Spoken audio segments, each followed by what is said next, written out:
Hosting. All right.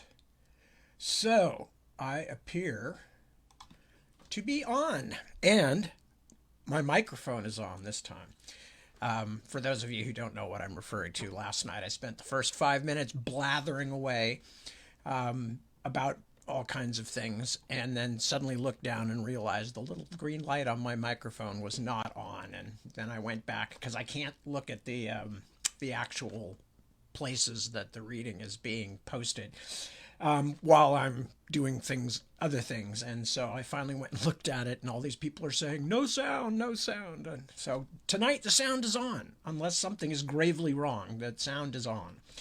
And you will quickly discover you weren't missing a thing in those first 5 minutes. Hi, I'm Tad. I am a writer person. And as usual, I'm here talking to whoever is so bored on a Sunday that they are spending time with me. I am reading from the Witchwood Crown. We'll start in a few minutes on that. Let me think. What else?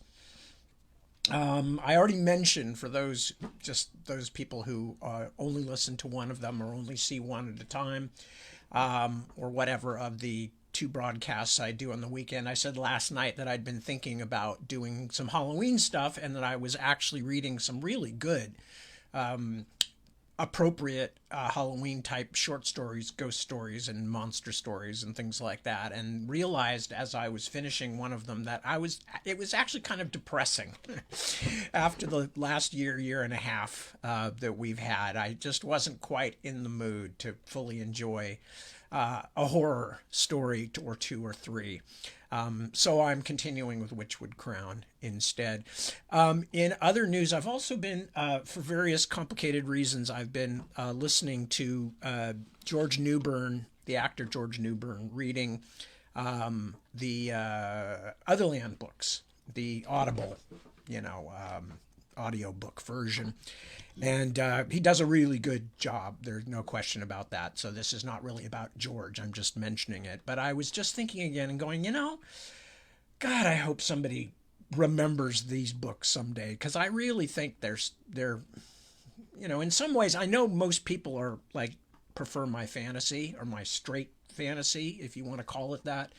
Not in the sense of having to do with anybody's sexuality, merely in the sense of it being more kind of in the standard magical pre-industrial sort of fantasy sense, whereas the Otherland books are kind of a weird mixture of science fiction and near future science fiction and commentary on what was the present when I wrote them, which was the late 80s, early 90s. But I think holds up very well in terms of that stuff. And then also just it gave me a chance to try a huge amount of different things.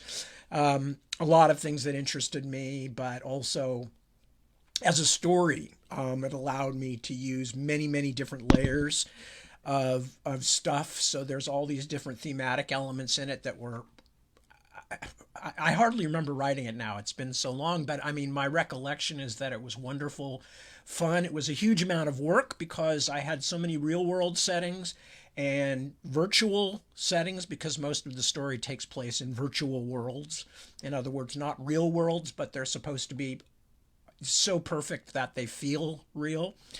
So they had to all be just as accurate as real worlds, even if they were based on fictional or imaginary things.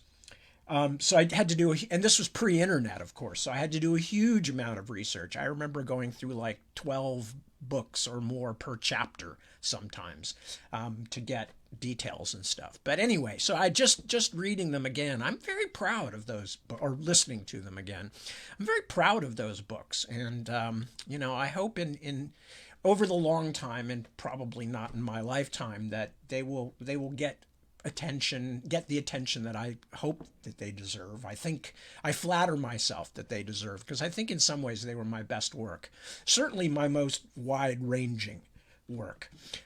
So excuse me, that's the end of this little commercial for self.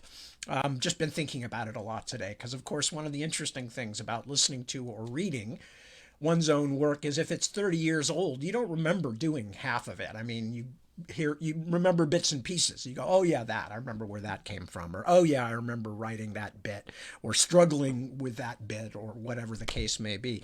But most of it, it's kind of like, wow, that's an interesting phrase. I don't remember using that before or since, and things like that. And as I said, the layering of thematic stuff, because it's got a lot of thematic material. It's about being human. It's about what being human means. It's about the future of humanity, but it's also about how we know we're human and what humans do, and especially about storytelling and the role of storytelling, and at some levels the idea that, to the extent that there is a subjective reality, if we are the universe first coming to consciousness, in a sense, as some people have suggested we might be, then how the universe sees itself.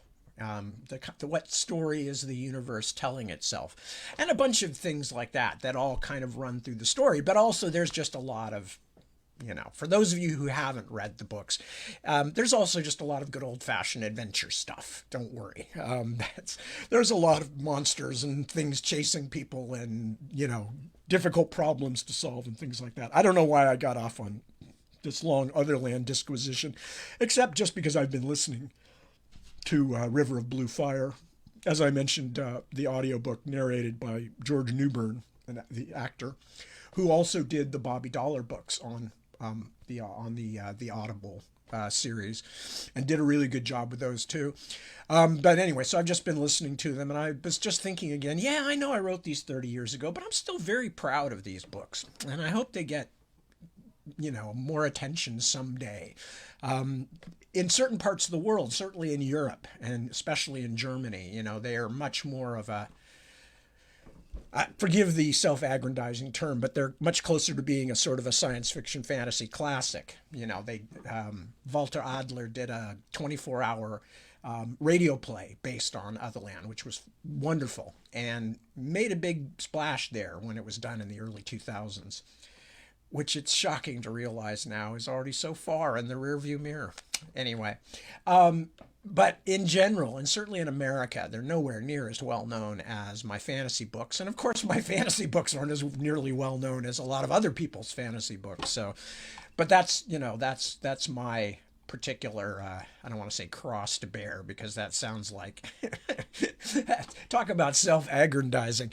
But that's just the fact. That's the way these things work. And I have long since realized that that's probably going to continue to be true, which is why I've spent a lot of time concentrating on Ostenard. If it's most of the reader's favorite set of stories and set of characters, then I've got no problem, as long as I can come up with stories that work, with exploring more, because that's one of the things I love world building.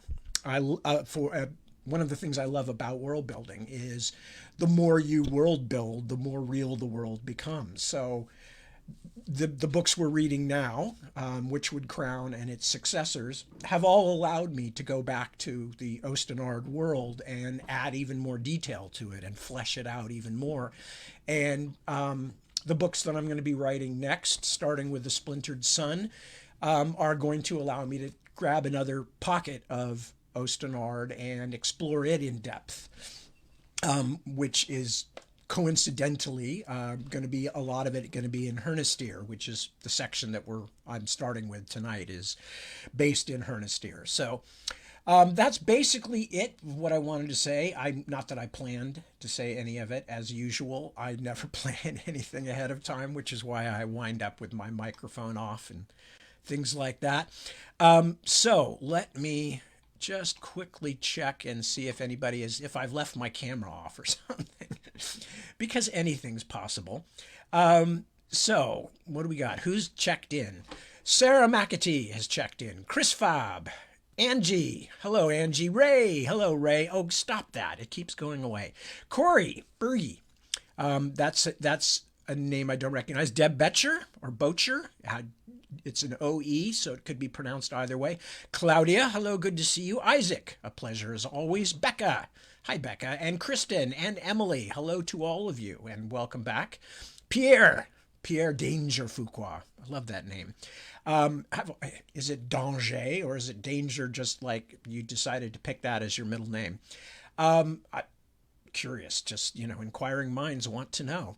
Who else have I not said hello to? Barb Ann and Tim. This is Tim Speckins. Todd. Hello, Todd. And Kelly. Hello, Kelly. Ron, my old homie. Good to see you, Ron. Ron, of course, is one of the two people who did the most work on helping me get these books together, Ron and Ilva, but also Angela and Jeremy, to give everybody their propers. Medardo Landon Mazadueñas. Hello, Medardo. Good to see you. And Christy Sanders and 5 more, which tells me nothing. So I don't know who the 5 more are because one of them seems to be Mark. So hi, Mark. Good to see you. Anyway, so I've checked in. I seem to be up and running because people have responded to me. So not only do I have my microphone on, apparently I have my camera on, or someone would have told me.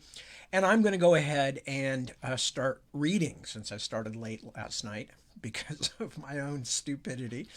But I'm used to that. That's one of the good things about being me is I've already made so many mistakes in my life that I am no longer shocked or embarrassed by the stupid mistakes I make, as long as they don't make other people feel bad. If they just make other people think, Tad's a bit of an idiot sometimes, isn't he? That's okay. That I can live with. Anyway, so when we were last reading, we had established the fact that King Simon and Queen Miriamel and their grandson, Morgan, are on a royal progress to go north to Rimmersgard in the far north, where apparently, although we haven't seen it confirmed yet, but apparently Duke is Grimner, who we know well from the first books, and also from the Heart of What Was Lost. Duke is Grimner, who is now a very, very old man, is dying. So they're on their way north.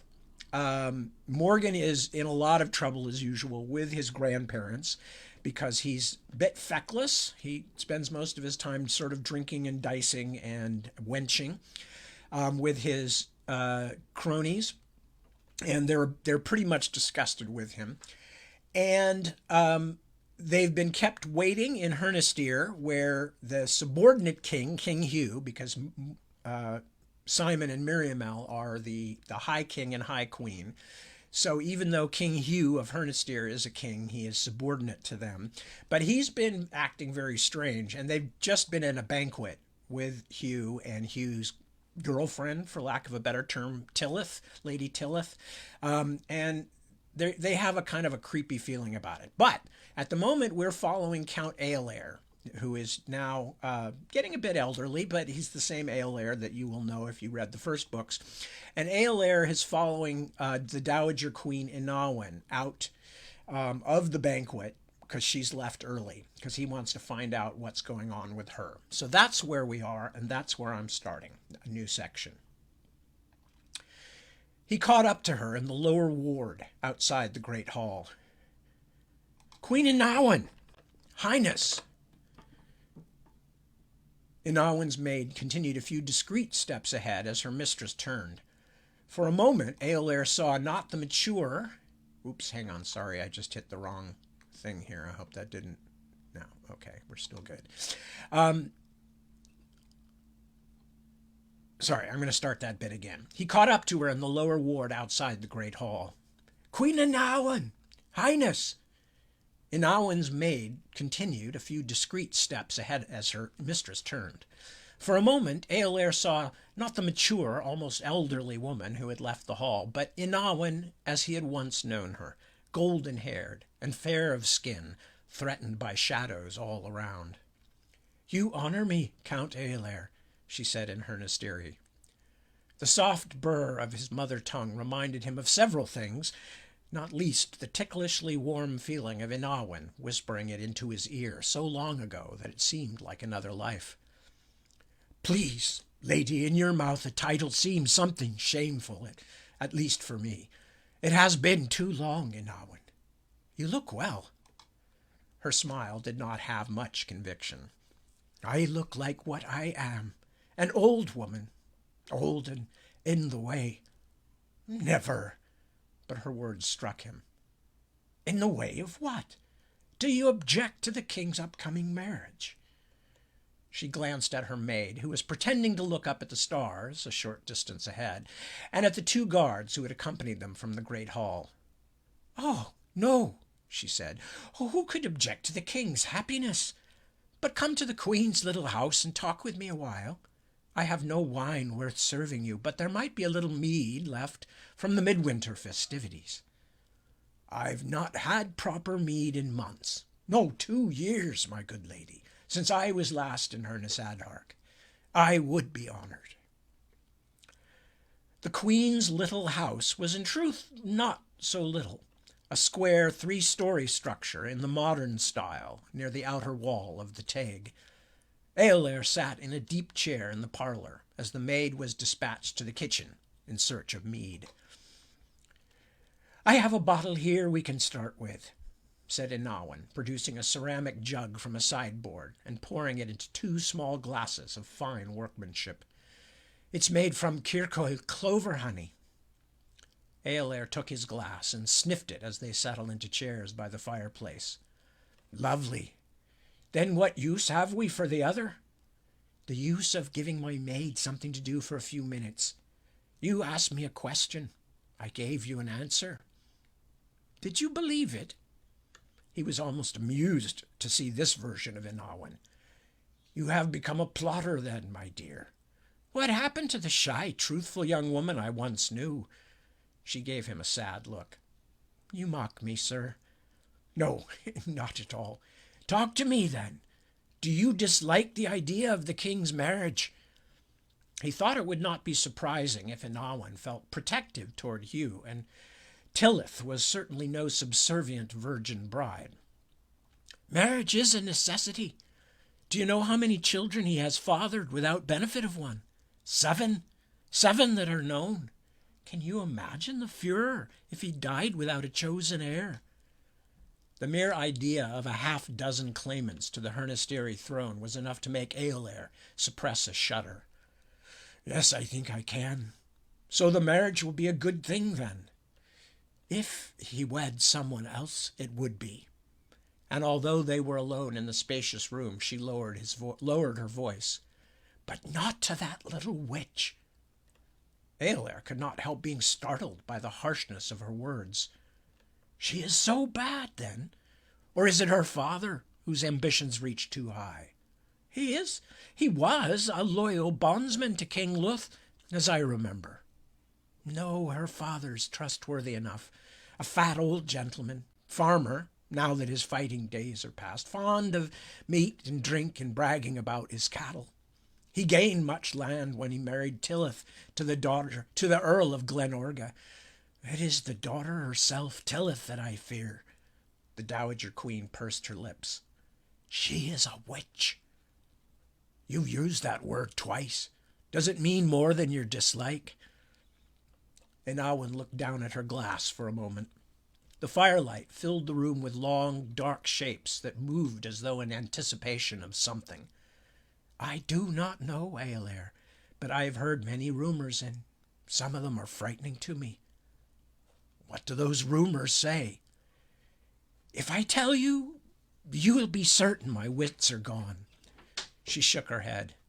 "Some say Tilith has brought back a very old, very evil worship." "Worship?" He was puzzled.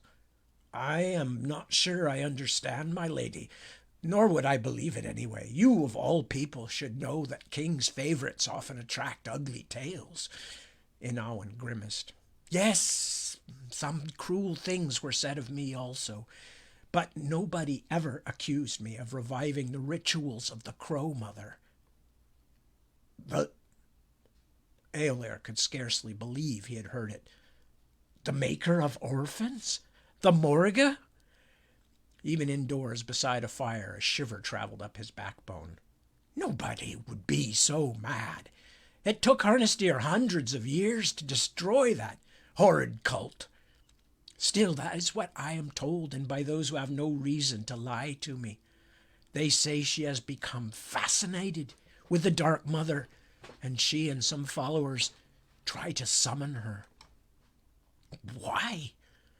Aolair had not thought of Morrigu, the Crow Mother, in years. No Hernistir man had openly sacrificed to her since before King Tethtane's day, 3 centuries gone. The last of her worshippers, a filthy inbred remnant in the northern deeps of the Kirkhoyle forest, had been destroyed by Luth's father, King Lithin, long before Aolair's own parents were born. Surely not even a self-absorbed creature like Lady Tillith could hope to revive such a fearsome practice, he thought. Why would she do such a mad thing? He said. How should I know? They say she claims the Morrigu came to her in dreams. Now that they were sitting by the bright light of the fire, he thought Inawan looked pale and exhausted. I hope it is only some passing fashion, Aolair, the pastime of bored courtiers, but I remember my grandmother's tales of the Morrigue's followers from when she was a girl. How frightened people in her village were. How they would walk a long way to avoid the gaze of one of the Crow Mother's worshippers. Aolair felt a pang of uneasiness, but would not show it. Surely, even if there is any truth to this rumor, Lady Tillith thinks of it only as an amusement, something to shock the Taig's elders. He essayed a smile. Elders like you and me. Perhaps, said Inawan, but with no answering cheer. But this I can swear to you, dear Count. Hugh has not been the same since he took up with her. He was always flighty, always changeable. You remember that, surely. I do indeed. There were many times in his boyhood I wished I could take him across my knee. I wish you had. I wish someone had. But now, I don't know, Aolair. He has changed, and it frightens me. The way he looks now, always as though he has some delicious secret. It is as though she has convinced him of something that makes him think he is beyond danger. Surely you can see that. Everything he did today, everything he arranged was meant to snub the high throne in some way or other. That was not the Hugh I watched grow. That child might have been spoiled, perhaps, headstrong. She frowned and fell silent. A moment later the maid came in, unsteadily bearing a large jug. Found it, mistress, she said. Do you hear that? Inawan tried to smile. Mistress, not even Highness any more. The maid looked stricken. My apologies, Highness. I... Put it down, child. Inawan waved her to set the jug on the low table. Now take yourself to bed. The Count and I have almost finished our talk. He can let himself out. The maid nodded and set down her burden before scurrying toward the stairs. Aolair waited until the door closed on the landing. Is there anything else I should know, or can do? He reached out and touched the back of Inawan's hand. I would see you happier. Speak to the gods, then. Only their plans matter, not ours. He looked at her fondly, at the lines on her once smooth face that told the story of the miseries and the passing moments of happiness. Not enough moments of happiness. Not enough for either of us, he thought, and certainly not enough that the two of us shared. During the Great War against the Storm King, both of them had lost someone who could never be replaced. Inawan, her royal husband, and Aolair, King Luth's daughter, Megwin. Aolair had not realized how much he cared for brave, bedeviled Megwin until she was gone. Was he making the same error now with Inawan? There is so little comfort in this world, he thought. Have I been foolish to let duty guide me always? Lady, he began, but she was already shaking her head. I can guess a little of what you're thinking, my brave Count. There is no use in it.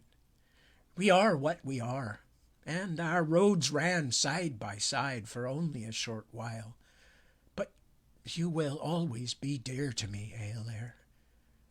And you to me, Highness. He finished his second cup of mead and felt it in his legs as he stood to return to the great hall. I will think carefully about the things you've said, and I will do some asking of my own. And rest assured, Queen Miriamel and King Sayaman will know your fears." He bent and kissed her hand with careful attention. "May the gods take good care of you." "Of all of us, dear Aelair."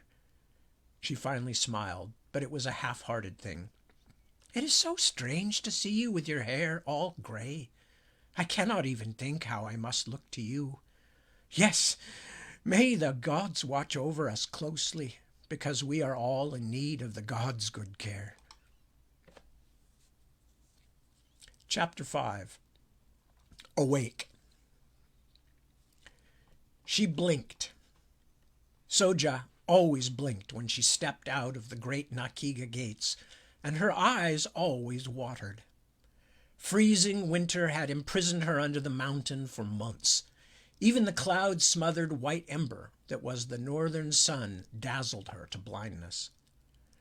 She signaled to her escort to wait until she could see properly. The household guards halted at a carefully calculated distance, demonstrating both her high status as a magister's property and their own mute indignation at having to protect a mortal, any mortal, even their lord's most valued concubine. When her full sight returned, Soja led the 4 silent Hikedaya guards down the cracked, discolored stairs onto the Field of Banners, anciently a place of triumphant celebration, currently the home of the so-called animal market. The air outside the mountain was painfully fresh and cold, but rich with smells from the nearby sacred grove, pine and lemony birch and honey-sweet daphne. Even the reek of the fermented fish sold from jugs all over the market was almost welcome, because it reminded her of the old simple life in Rimmersgard before the Norns took her. And, as always, simply being out in the light and air, even surrounded on all sides by her fellow slaves and their corpse-pale overseers, Soja was thinking about freedom. Even though she had conceded long ago that it would never happen, she still dreamed about escape.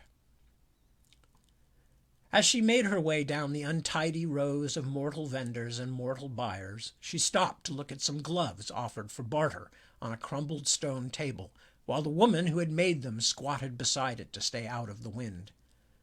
In the early years of her captivity, one of Soja's fancies had been to keep hidden a set of cold-weather clothes, in case the chance for escape ever actually came. A warm, sturdy pair of fur-lined gloves like this would be much better than the one she had hidden away, along with the gold coins and clothes and other useful things. But Soja could no longer convince herself that she would leave the mountain even if she were given the chance. Neziru's birth had changed all that. She set the gloves back on the stone. The clan Enduya household guards fell in around her once more. The crouching woman did not even look up. The animal market had gained its name because nearly all the buyers and sellers were mortals, and that was how the Hikedaya thought of Soja's kind. The market sprang to life each year during the Wind-child's moon, and came back once each moon during the warm season. Mortal serfs and slaves from the outermost Hikedaya lands came to trade goods with their own kind, both those who lived in the mountain itself and those who sheltered in the new settlements outside it, a tumble-down collection of hovels tossed up in recent years on the bones of Nakiga that was, the long-deserted Hikedaya ruins outside the mountain's gates. Most of those who came to the market were overseers, buying cheap blankets, clothes, and food for both mortal and changeling workers. A few of the more fortunate mortals, like Soja herself, mostly body slaves and other pets of the Hikedaya nobility, came looking for luxuries, scents, drinks, and foodstuffs more suited to their human tastes than what was given to them by their masters. But although most of the goods were meant only for mortal slaves, and the poorest Hikedaya, no Norn of any standing would be seen mingling with the human herd, Soja was still constantly reminded that she now lived among the fairies. Mingling with the hundreds and hundreds of mortals and the smaller contingent of armed Norn guards keeping watch over the market were a large number of the only slaves the Norns considered lower than mortal men and women, the changeling Tenukadaya, in all their weird variety. There were carry men, of course, man-like beasts of burden, almost as tall as wild giants, with immense muscular shoulders and tiny empty-faced heads that showed no alteration of expression even when they stumbled under their monstrous loads. But Tenukadaya came in many other shapes as well, from the small, scuttling, hairy things that worked on the highest mountainside farms in other parts of the Nornfells, to the slender, mournful-faced delvers, who, despite their spindly appearance, could not just dig faster than either humans or Norns, but also shape stone with the delicate ease of a man carving soft wood. Soja watched a pair of these delvers with bleak amusement as they bargained almost silently with a gem seller. The owl-eyed creature's flinching hurry to be out of the sun and back into soothing darkness was the exact opposite of her own desires. But body shape alone meant nothing, not here. Her Norn captors themselves, although more man-like than any of the changelings, were as different from Soja as a wildcat from a rabbit. She should have been used to it by now. How long can you live in such a place and still feel that you are caught in a terrible dream? But it was an empty question, because she knew the answer was forever, or at least until she died. Soja did her best to banish such dire thoughts so she could enjoy her scant time in the sun, but it was not easy. Pointless as it was, she knew that the dream of escape would never completely leave her. She had spent too many years under the open skies ever to be able to surrender. Still, all she had to do was look around to be reminded of how hopeless such thoughts were. The slave folk never looked up at the Norn guards and barely raised their voices above a whisper, even when they were bargaining with other mortals. Back in Rimmersgard, where she had lived so many years in such ignorant happiness, with Valada Roskva, the Rimmersgard matriarch and healer who had given her a home, the noise of the entire market would have been suitably respectable from a crowd gathered for a funeral. Even so, inside the mountain that was now and forever her home, so many mortal voices at once would be considered an unbearable, traitorous clamor, and would be quelled by swift violence. So the slaves barely whispered, even out here, beneath open skies. What good is freedom that cannot be used? She wondered. Is the poor gift of life worth so much? But, of course, it was not her own life that held her in thrall.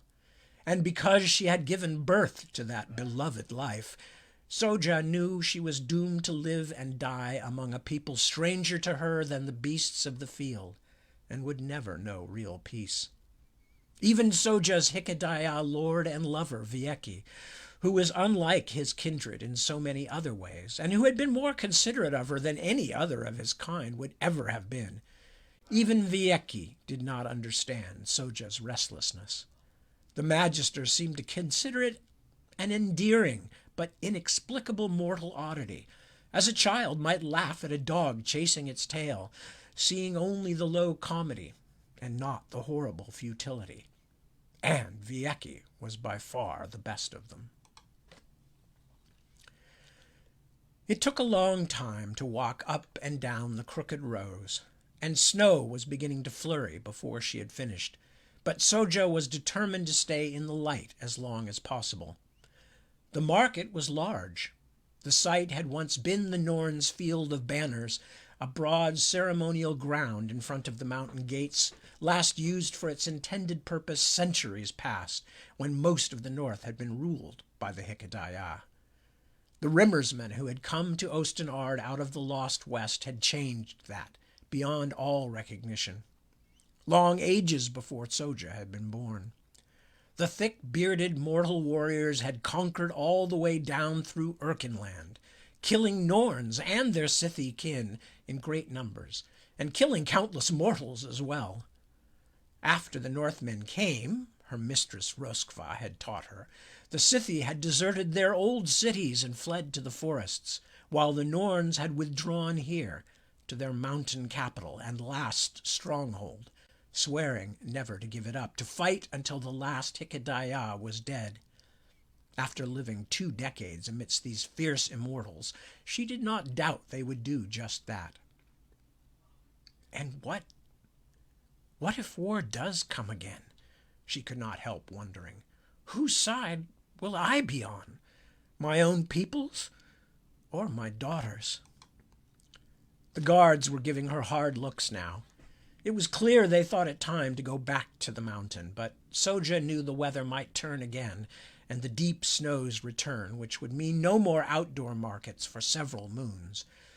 She ignored their looks and continued to walk up and down the rows all the way to the market's outermost reaches, bartering builders' order scrip for hazelnuts and cloudberries, dried turnips, parsnips, and wild celery, even a selection of dried river fish, mostly perch and pike, all of them things that reminded her of her days in Röskva's order, of her happy time as a free woman, now so long ago. At last, as the sun dropped toward the western peaks and the dragon guard began to close the market, she reluctantly signaled to her escorts that she was ready to return. If I had a basket big enough, she thought, I would take back a piece of the sun. Then I think I could put up with anything. She wouldn't even need to take much of it with her, she told herself. Her life in the mountain would last barely a fraction of her master's, though he was her elder by centuries. She often wondered if any of the immortals would remember her after she was gone, any more than they might recall a single fallen leaf. But what of Nezeru? Will my daughter, who may live almost as long as her father, still remember me when hundreds of years have passed? And what of Vieki? Will a great lord like him recall that he once loved a mortal? Why stumble on when the end will be the same, darkness and silence? The sun had dipped. The outer city and marketplace were growing so cold that her own vaporous breath obscured her sight. She shivered. It was past time to return, and she dared not make Vieki unhappy with her. Not even her death was hers to choose, because she had given a hostage to fate, her only child. Back inside, then, to the quiet, endless halls of stone. Back to the incomprehensible rituals, the masked faces, and the constant knowledge that, even after giving birth to a praised young warrior, Soja herself was still considered scarcely more than a beast. Ah, beautiful, brave Nezeru, my child, she thought, though you cannot understand me, and though you despise my mortal weaknesses, I love you still. For you, I will go on living in the dark. Did she love Vieki, her daughter's father, too? Was there something more in her feelings for her many-centuried master, her owner, than mere gratitude to someone who had allowed her freedoms that few of her fellow slaves enjoyed, who had shown her real kindness and even what seemed like tenderness, as unusual as that was among the Hikedaya? Soja had no answer for that. She bade a grudging farewell to the sun, then turned back toward the tall, forbidding mountain gates. But in a small act of rebellion, she made her Hikedaya guards carry the things she had chosen for herself. Deep inside the mountain, Vieki Se Enduya, Queen's High Magister of the Order of Builders, was reading in his garden, lingering over a poem by Shunyazu. As the silence of birds just before dawn, so the silence of the living heart just before death. Then comes the light. Silence, yes, Viecki thought. Before death it is indeed a rich gift. Afterward, though, it will be freely available even to the poorest of us. Shunyasu's poetry had been important to Viecki's master, Yarike, the former High Magister of the Order of Builders. This volume had been the old noble's favorite book, a gift to Viecki from his own hand, and reading the words almost brought Yarike Seikijana back to stand over him once more, austere but with moments of sudden humor, yet always full of secrets. Viecki, like most of his people, valued silence, but it was not what he loved best about his garden. The district of noble compounds on Nakiga's second tier was already quiet but for the occasional shuffle of servants' feet or the muted clatter of a troop of armored guards on patrol. His house was already a refuge from noisy surroundings. It was not silence, but solitude that Viecki coveted. By the standards of the city inside the mountain, the High Magister's garden was both luxurious and vast, as befitted the leader of one of the most important orders. A shaft led straight up from the chamber's rocky roof, all the way through to the mountain's stony hide and out to the sky by way of an angled entrance in Nakiga's icy flanks that allowed sunlight to bounce down its polished sides and create a single bright column at the center of the garden chamber. At this season, meltwater splashed continuously from a crevice in the garden wall into the rectangular pond, luring birds in from the outside sky. On a good day, like today, as many as half a dozen mountain sparrows and a few black and white choughs might be splashing in the shallows, shaking out their feathers and calling back and forth in creaky voices barely louder than a whisper. Even the birds of Nakiga seemed in perpetual mourning. He heard another sound now, softer even than the birds' gentle calls, an intake of breath. Viecki, recognizing his secretary Yemon by that sound alone, carefully slipped the book of poetry he had been reading under his other book, the traditional magister's copy of The 5 Fingers of the Queen's Hand. Yemon seemed loyal to Viecki, but he would have been a fool to seem anything else, and Shunyasu's poems had long been forbidden by the palace. Although Viecki's copy of The Color of Water had been given to him by his master, Yaarike, who is considered a great hero, it was still unwise for anyone to see Viecki reading it, or any other book that the Queen's Hamaka clan considered suspect. Especially now. Especially today. "I interrupt you, master." Yemon did not sound particularly apologetic, more as though he secretly hoped it were true. Viecki looked up, mirroring Yemon's rigorously empty expression with his own. "Not at all. Tell me your errand." Small, stolid Yemon was an excellent secretary, clever and observant and without any close family of his own to distract him from duty. He was also ambitious, and almost certainly planned on replacing his master Viecki some day, as was true of any but the dullest underlings in every royal order in Nakiga. It would have been foolish for his master to expect anything else, but there was no need for Viecki to hasten Yemon's advancement by being caught with a copy of Shunyasu.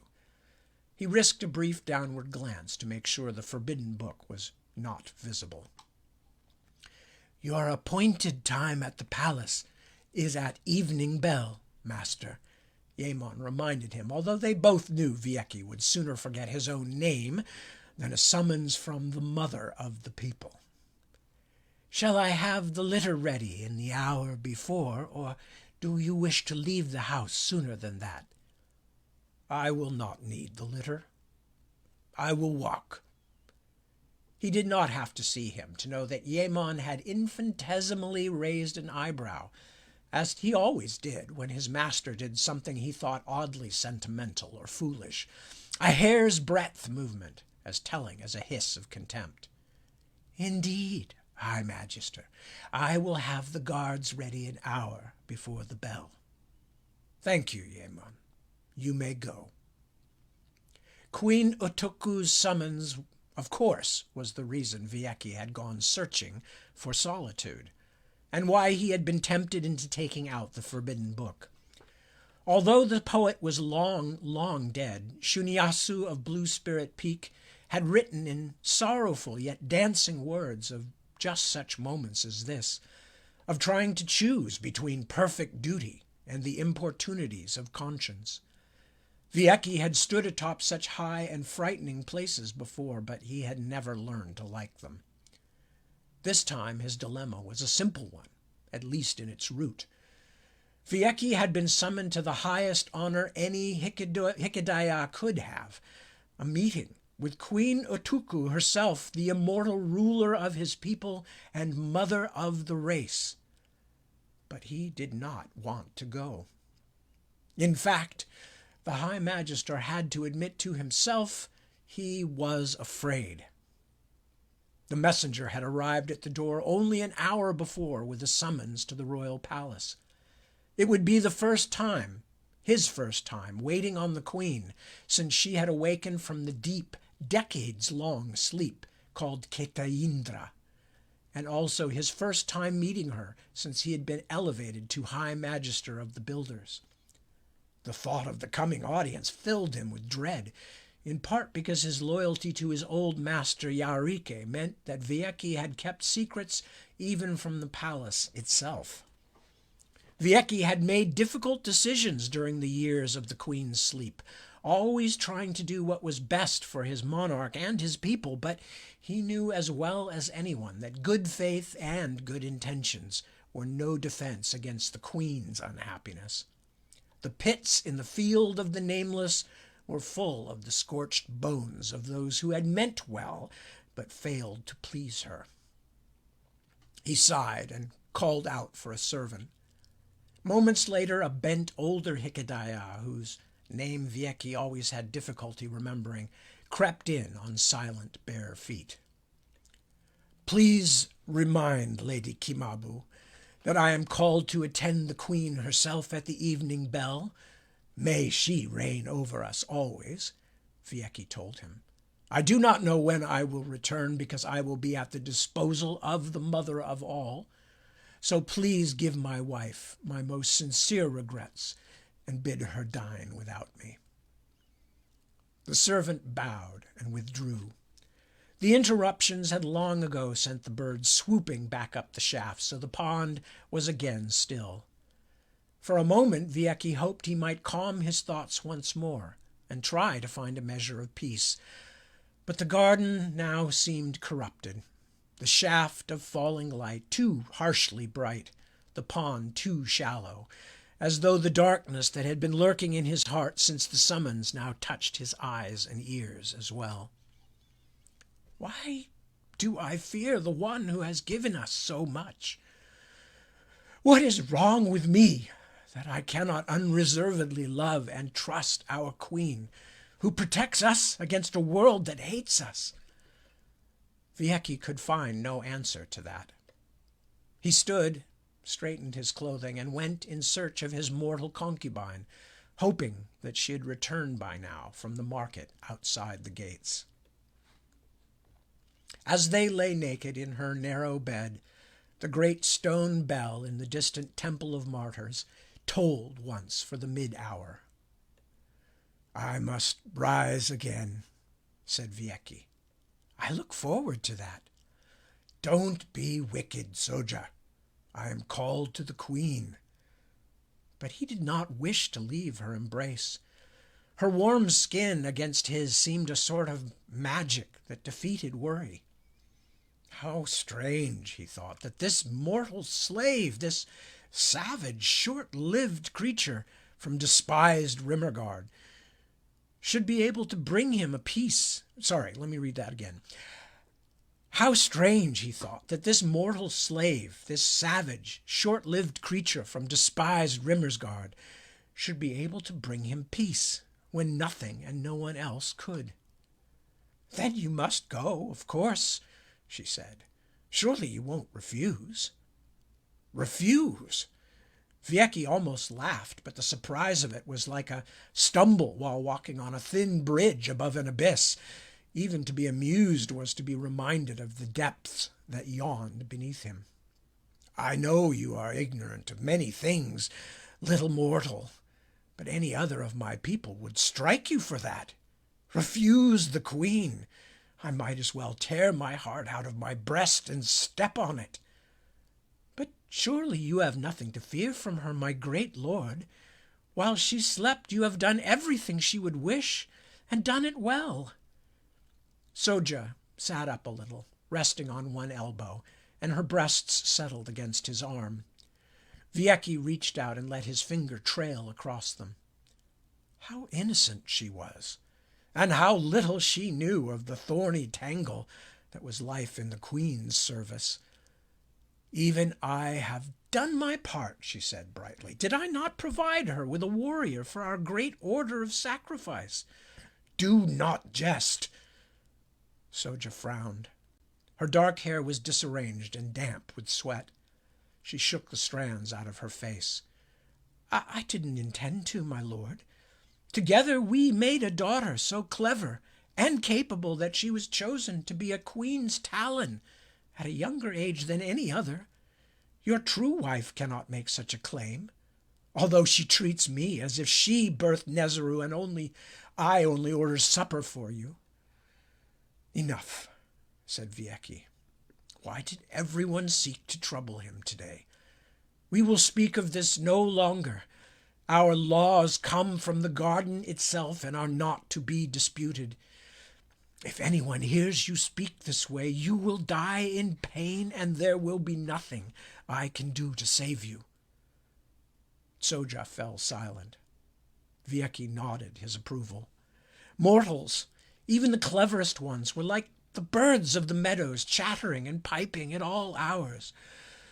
But this one still charmed him, he had to admit, even as the first signs of her mortality began to show on her face and body. Even in the brief bloom of her youth she had never possessed anything like the icy beauty of his wife Kimabu. But something in her had drawn him from the first. Soja's youth was fading now in the same way the end of the summer taught the edges of leaves to curl. But the thing that had drawn Viecki, the thing that even now he could not name, still burned in her every glance, every movement. "Is it that mystery itself that fascinates me?" he wondered. "Or the terrifying pleasure of something stolen, something forbidden? After all, if any of his underlings saw him this way, talking freely with a mortal animal as if she were the equal of a Hikedaya, they would denounce him immediately. Thus, the problem with climbing to a great height, he thought, weary already and with the true ordeal still ahead. All the more can look at you with envy, and the height of the waiting fall grows with each upward step. He rose from her bed and began to dress. "I will miss you, my lord," she said. "My days are lonely." He ignored her. She always said such things after they coupled. He did not know how to respond, any more than he would if his warhorse or hunting owl should speak to him the same way. When he had pulled his robe tight and belted it, Viecki patted himself to make sure he carried no weapon or other implement forbidden to the queen's visitors. He wholeheartedly approved this ban, but it also seemed a bit foolish. After all, who would be so mad as to dare attack Utuku, the ever-living? And not only because of the constant presence of her personal guards, the queen's teeth, the finest warriors in Nakiga. No, the most daunting of all Utuku's defenses was the queen herself. Nobody living could even guess at the limits of her power. The Hikidaya's immortal monarch inspired the reverence of all her people, but she inspired fear as well, and in even the most potent of her underlings. Viecki was still annoyed with Soja for her irresponsible questions. He left her rooms without the usual sentimental exchange she so valued. The royal summoner's torch bobbed before him, serving more as a ritual banner than a source of light. Trailed by his secretary, Yemon, and a small contingent of his household guards, Viecki followed the messenger up the great open stairway toward the third tier and the palace, past the dimly glowing expanse of the White Gardens, which stood on a high stone island midway between the tiers. Viecki had always found the fungus gardens soothing. Once he had even brought Soja to see them, but instead of understanding, his mortal concubine had been disturbed by the forest of snaking dead white stems, the delicately spreading fans, and huge parasol caps that nodded in even the smallest shift of air. She had told Viecki that they made her think of writhing worms and a shovel full of dark, moist earth, and had pressed him to take her out again after only a short time. He had been disappointed, almost irritated at her inability to recognize the sublime beauty of the place. But Soja was only a mortal, after all. Small wonder she saw death and decay in everything. Still, Viecki would have given much to be walking in those gardens now, even with an unappreciative companion. As the royal messenger led them upward, an almost imperceptible breeze lifted a cloud of spores that drifted to the summonant's party and swirled with every step they took. He found himself recalling what the poet Luya had written about this very spot. When Earth-star and Snow-tongue send up their seed, I walk the naked night, constellations dancing around my feet. More than a dozen great years had passed since Luya's death, almost 8 mortal centuries. But what she had written of the White Garden was still true. The unchanging nature of Nakhiga was its greatest beauty. As they drew closer and closer to the palace, uneasy thoughts followed Viecki's every step, like Shunyasu's beggars. He wanted to believe this summons was only part of ordinary protocol, the awakening queen summoning her highest ministers to an audience. But Viecki knew that he had greater crimes on his conscience than simply reading forbidden verses. He had colluded with his master Yarike and others to hide the things they had done while Utuku slept. What did it matter that they had acted for what they believed was the good of the Hikedaya people? The queen was not merely power. She was justice itself, the spirit and conscience of the race. How could he stand before her and not confess everything he had done or had even thought of doing? And if he did, how could his punishment be anything less than the end of honor and the utter destruction of himself and his family? Breathe and grow calm, Viekise and Duya, he urged himself. You are a noble of the Hikedaya and a child of the sacred garden. Even if death itself awaits you, do you wish to meet it like a cowering child? High celebrant Zuniabe stepped up to meet him as Viecki entered the palace's front gate. At first it seemed an honor that ancient Zuniabe had come himself instead of sending an underling, but today the masked high celebrant did not speak a word to Viecki, only made a ritual gesture of respect before signing for him to follow. Viecki showed no reaction to this ominous silence, of course, but only made a sign of assent and let the masked Zuniabe lead him. A guide through the royal palace was always necessary for visitors, although that guide was seldom anyone so elevated. The Omeo Hamak was a maze in truth, as well as in name, an unfathomably complicated puzzle of carved chambers and corridors, of slender bridges and apparently pointless staircases that led nowhere, a vast mystery that could never be untangled by chance alone. Only the highest celebrants knew their way to the heart of the labyrinth, where the queen waited. And I think that's probably where I'm going to stop, because not only is it time, but there are quite a few pages left in this particular chapter, including Vieki meeting with Queen Utuku, and I'm certainly not going to start that tonight. So let me get rid of that. And all right. So, oh, and there's a few new people. There's Jack, who I haven't said hello to yet. Hello, Jack. Good to see you. And I think I said hello to most of the other people, but it's hard to tell because of the weirdness of Facebook's comments, especially when you get past the first few. Anyway, so I will be back next week, which will be daylight savings time. And those of you who had to apprise me otherwise and were probably secretly snickering at what an idiot I always am about these things, will be able to finally see me in my glory as I make the transition into daylight savings, or out of daylight savings time, I guess. Anyway, yeah, out of daylight, back to Pacific Standard Time. But that won't happen until next week. And that will be next Sunday morning at 1 a.m. Pacific time. And then, of course, I will be reading again at 7 p.m., also Sunday Pacific time, which I think is going to be Pacific Standard Time by that point. But don't take my word for it. 1 a.m. my time.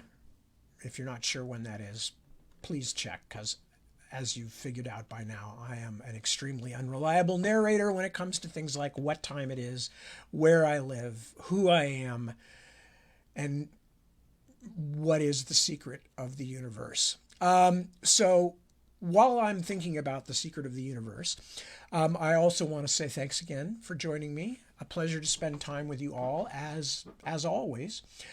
If you are checking this out on YouTube, where Chris Fab has been so kindly posting these videos for a couple of years now, 3 years now maybe, please leave a like, if for nothing else, for Chris and the work of putting it up.